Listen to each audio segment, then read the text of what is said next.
Persona 5, famous JRPG, was announced December 6, 2018, then was released the next year, April 16th, 2019. Persona 5 would go on to sell so many copies that they re-released it as Persona 5 The Royale on October 21st, 2022.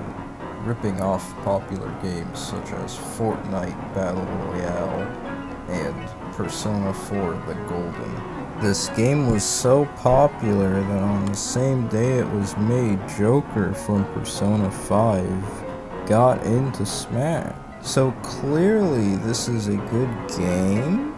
Here I am to tell you the answer. The journey to get there will be a steep one, as we must explore the reasons why we would consider Persona 5 The Royale to be of the upper good in gaming. First things first, is the story good? As a seasoned gamer of many games, anyone could tell you that the most important part of a video game is the script and screenwriting process. Days upon weeks are spent to make the best video games ever, like Xenoblade Chronicles and Final Fantasy XVI. There are many cutscenes in these games, so the question then becomes, how many dialogues are there in Persona 5 The Royale? A lot. Are they good? No! The first issue is we meet Joker Persona 5 in the beginning of the game where he kidnaps treasure. This shows he is a criminal, and criminals are not good people. Therefore, Joker is not a good character.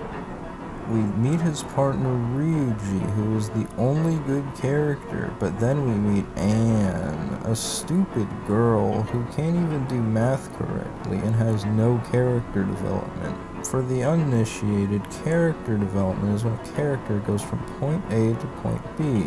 For example, Shulk from Xenogear. At first, he is but a brilliant scientist, but then he decides to save the world. He has to wield the Xenoblade to defeat the Mechagodzilla. Here is a graph of where Anne goes in this game. Nowhere. Then we have Yusuke Katagawa, who the whole game just talks about art. Every dialogue in the game, he just talks about art, even though he's not even good at drawing. This is bad writing. Then we have Goro Kashi. In the original Persona 5, released in 2014, Akechi was such a shit character. He started as a police guy. Good. But then reveals himself to be a criminal.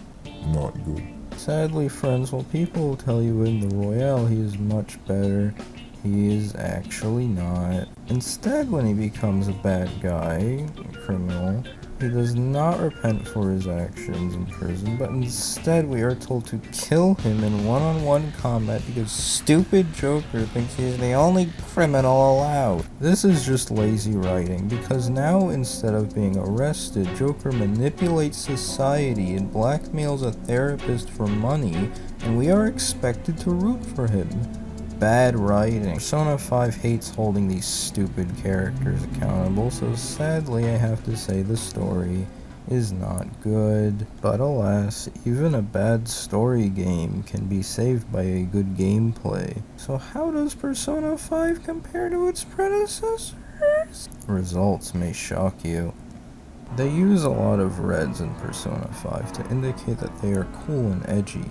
However, the blues in Persona 3, for example, are much cooler on the color wheel, and they shoot themselves in the face.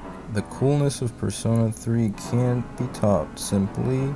But what about Persona 4 The Golden, which this game directly takes its name from? The fact is, in gameplay and music, Persona 4 is much superior. In gameplay, both games use a system called Persona Fusion. With this system, you can get different personas depending on the enemy and location. Think Pokemon, except with demon children instead of rats. In Persona 4, you can fuse the persona Jack Frost at level 16, but in Persona 5, you can fuse Jack Frost at level 12. This may sound good for Persona 5, however, in Persona 4, you can fuse Black Frost at level 38. Now, let's see what level you can fuse Black Frost at in Persona 5. Is Persona 5 racist? Persona 4 also has characters. They are people. You go through dungeons themed around these characters with arcs, and it makes you attached to them, like real friends. By contrast, are Persona 5's cast people? No, they're not. Then what about the dungeons? Well, they are now called palaces, the manifestation of old people's desire to rule over the young. First of all, I went to high school. It wasn't that bad. Second of all, teachers are just trying to help you. Maybe you should just work harder, you Stupid subhuman cat people. The graphics are downgrades, the characters are always off model and badly directed, making this game a chore to play. Even the music in Persona 4 is better. Here's a clip from the famous song Specialist, for example.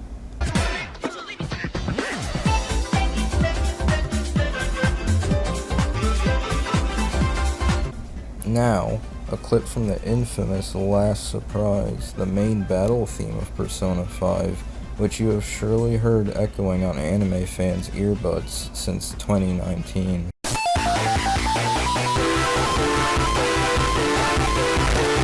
Certainly, the music in Persons 3-4 are done better. In conclusion, it seems in terms of writing, story, graphics, and cinematography, Persona 5 does not live up to the competition.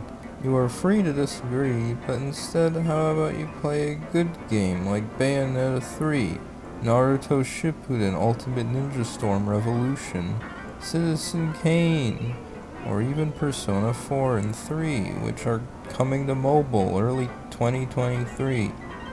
Hopefully, Persona 6 coming 2029 will have a better story, because as it stands, this latest Persona entry is downright unplayable. The main theme of Persona 5 is rebelliousness. It is fitting then that Persona 5 rebels against Persona norms by being the worst game ever made.